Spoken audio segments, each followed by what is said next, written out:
So Apex has some interesting changes, along with a brand new event, and today we've partnered with EA to do a giveaway here on the channel for a brand new bundle containing items from the upcoming Fight Force collection event. So for a chance to win, if you could subscribe and comment on this video, I'll be picking a winner to receive a code that they can redeem in Apex to give them this Lifeguard Lifeline skin from the upcoming Fight Force collection event, which is this really cool electrifying sportswear look for Lifeline, along with the matching topographic Tide car SMG skin, which is super sleek, and the Healing Aura Lifeline banner frame, all in one big bundle that you can redeem if you are selected. So make sure you're subscribed and comment on this video, and I'll be picking the winner from the comments on Monday just before the collection event goes live. So now let's take a look at the brand new collection event and then some recent changes that Apex has made. So the brand new Fight Force event drops on April 15th and goes through till April 29th, and here you'll be able to get some new collection event items, and yes, it's a collection event, not a milestone event, and this will give us the brand new Mirage Prestige skin, which is this kind of Greek god-like looking skin where the more you upgrade it, the less clothes he has on, and they really go into that in the trailer you're watching in the background. There is a scene where they just straight up zoom in on him slapping his ass. So yeah, that's that. And this also comes with its own finisher, which you can see here. And this is a reference to that painting where they're touching fingers. And it will also come with a skydive trail where he has wings that actually sort of flap and change direction as you skydive through the air. It's really, really cool. And alongside that, we do get a bunch of new skins. So here we can see, unfortunately, it's quite a low quality video because Apex hasn't really got their website up to scratch yet. But these are some of the legendary skins. So we have the Raid skin. This is an Octane skin. This looks really cool for an Octane skin. Then we have the Lifeline skin, of course. You might be able to get that for free. We also have the Mad Maggie skin, which looks pretty interesting. The Gibraltar skin, where he's got the padded shield. And then we have the Seer skin. And moving on to the weapons, we have that car SMG again. You can win that in the giveaway. We also have this skin for the Flatline.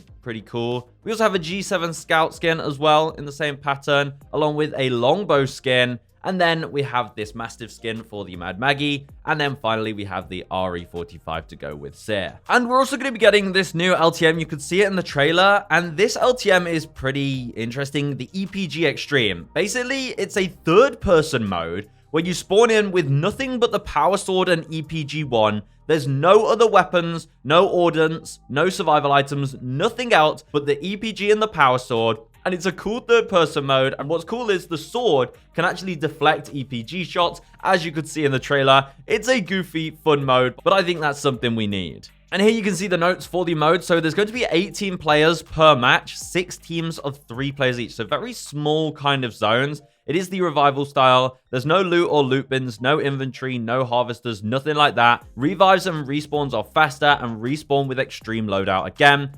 Drop armor cores on death and auto health regen.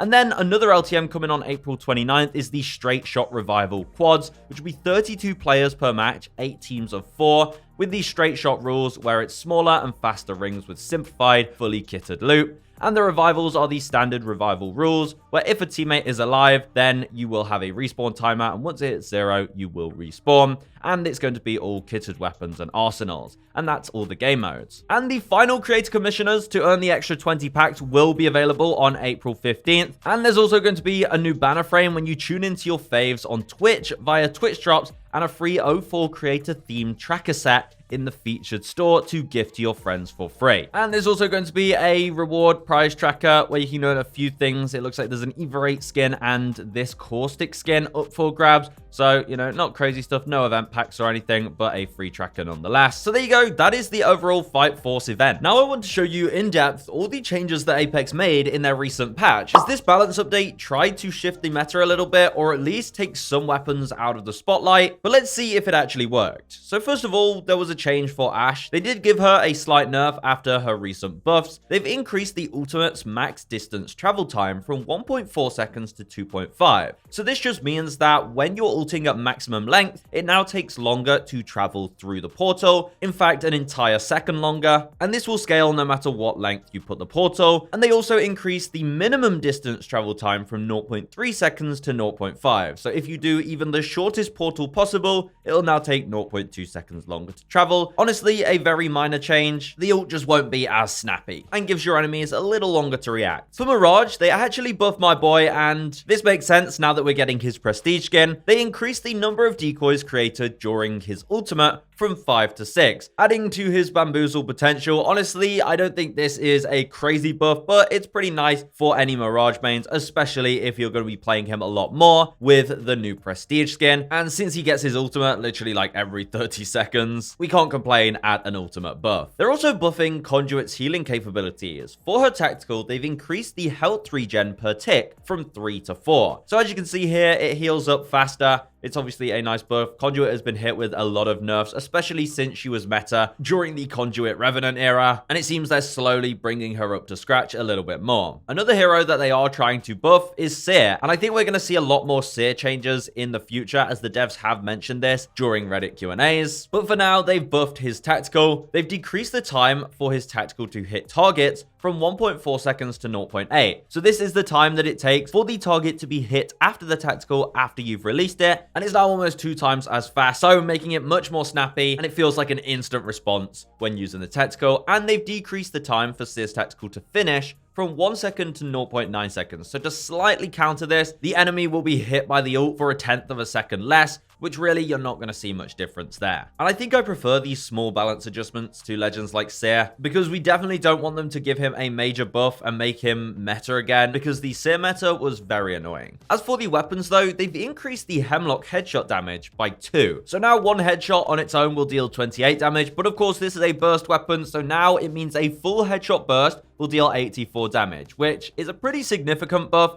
especially with the fact that they've also buffed the magazine sizes. They've increased the base magazine size by +3, along with the white and blue mags, so you can see on screen, you get an extra burst with all the lower tier mag sizes. And it seems they're doing this to maybe rival the weapons like the Nemesis, but I think the Nemesis still comes out on top, as it has more ammo anyway. It's a much faster weapon to use, but definitely try out the Hemlock to see if it works for you with these improvements. They've also buffed the Volt SMG. They've made the hip fire match the other SMGs, which I believe gives it a slightly tighter spread when hip firing, but mainly they've also buffed the other SMGs headshot damage by 1. So all SMGs will now deal 1 extra headshot damage, which is a small change, but they really are pushing this SMG meta and trying to make them the go-to pick, especially against the P2020, because the dual wield P2020s are absolutely running rampant in Apex right now. And to tackle this, they've also tried to decrease the P2020 damage from 25 to 24, so reducing its damage by 1